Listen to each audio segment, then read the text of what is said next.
NFL Commissioner Roger Goodell issued a video statement on Friday saying, "We were wrong for not listening to NFL players earlier, who were protesting police brutality." The statement comes amid nationwide protests over the death of George Floyd, but also years of controversy when the NFL refused to support Colin Kaepernick and other players who knelt in protest over police brutality. In the roughly minute-and-a-half statement, Goodell did not mention Kaepernick by name, but he said the NFL will encourage all to speak out and peacefully protest. Goodell said he would be reaching out to players who have raised their voices. Without black players, there would be no National Football League, and the protests around the country are emblematic of the centuries of silence, inequality and oppression of black players, coaches, fans and staff, Goodell said. Goodell's statement comes one day after New Orleans Saints quarterback Drew Brees apologized for saying he will never agree with anybody disrespecting the flag of the United States. Brees issued an apology after receiving backlash from fellow players and fans for his original comments, but his apology sparked criticism from President Trump. "I am a big fan of Drew Brees," Mr. Trump tweeted. "I think he's truly one of the greatest quarterbacks, but he should not have taken back his original stance on honoring our magnificent American flag. Old Glory is to be revered, cherished, and flown high.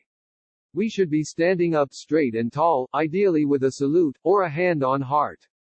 There are other things you can protest, but not our great American flag, no kneeling."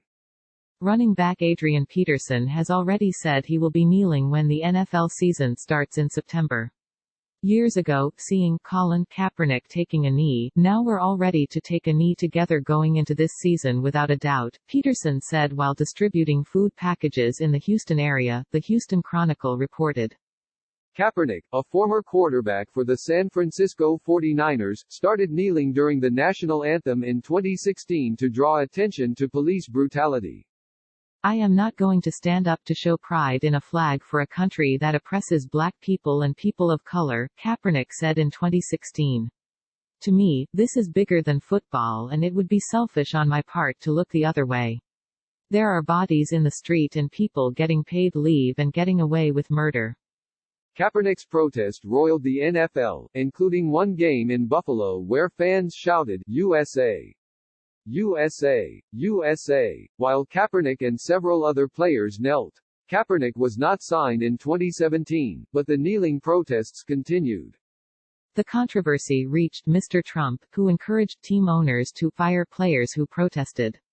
"They're ruining the game," he said during a 2017 political rally in Alabama. At the time, Goodell called Mr. Trump's comments divisive, but did not issue support for the players protesting. Now, San Francisco 49ers coach Kyle Shanahan, who became coach after Kaepernick was not signed, told the Associated Press that Kaepernick deserves respect and admiration for starting the protest. "I think people understand it so much more now than they did 3 years ago, and I'm all for protests. I'm all for change," Shanahan said. "What's different now and then? It's embarrassing to say, probably, but I think white people are more passionate about it now than then. Whatever's got to get changed, let's do it."